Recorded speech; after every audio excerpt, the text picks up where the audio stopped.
Namaste, dear students. Let us learn some Christmas vocabulary, Bible related vocabulary today.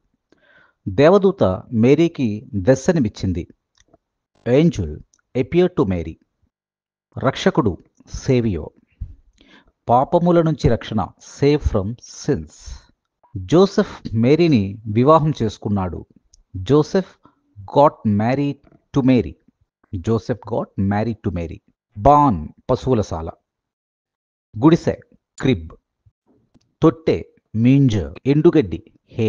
ఇవన్నీ Jesus birth related vocabulary. గొర్రెల కాపర్లు షెఫర్డ్స్. అభిషిక్తుడు మహాపురుషుడు messiah. దేవుని కుమారుడు సన్ ఆఫ్ గాడ్. ట్రినిటీ త్రిత్వము.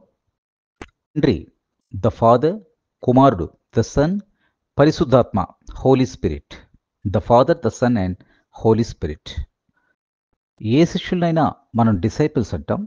అయితే యేసుక్రీస్తుకు ఉన్నటువంటి ప్రధానమైనటువంటి 12 మంది అనుచరులు, ఈ శిష్యుల్ని మనం అపాసల్స్ అని అంటాం. జీసస్ అద్భుతాలని చేశారు. Jesus performed miracles.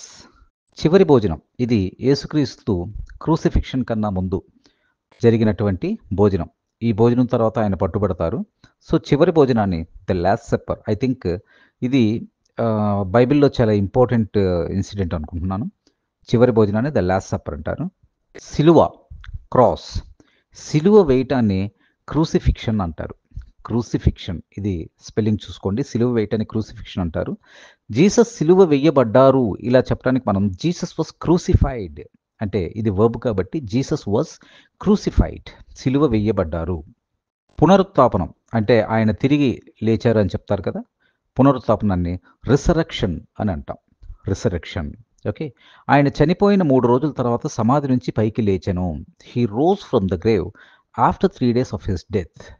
ఆరోహణము, ఈయన లేచిన 3 రోజుల తర్వాత మళ్ళీ పైకి లేచి శిష్యులందరినీ కలిసిన తర్వాత స్వర్గానికి వెళ్ళటం, దీన్ని అసెన్షన్ అని అంటాం. ఆయన స్వర్గారోహణ చేశారు. He ascended to heaven. మోక్షము, మోక్షం అన్నదానికి సాల్వేషన్ అని అంటాం. క్రిస్మస్ గీతాలు, ఈ క్రిస్మస్ గీతాలని మనం క్రిస్మస్ క్యారల్స్ అని అంటాం. Christmas, good Friday, Easter.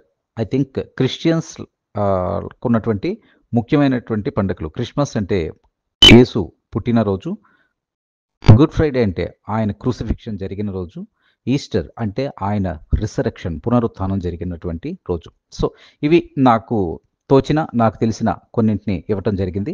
So మన క్రిస్టియన్ స్టూడెంట్స్ ఇంకా వర్డ్స్ ఉంటే, మంచి మంచి వర్డ్స్ ఆఫ్ కోర్స్ బైబిల్లో ఉన్నాయి, వాటిని పోస్ట్ చేయండి తెలిసిన వర్డ్స్, సో దట్ మిగతా స్టూడెంట్స్ నేర్చుకునే అవకాశం ఉంది. And advanced happy Christmas.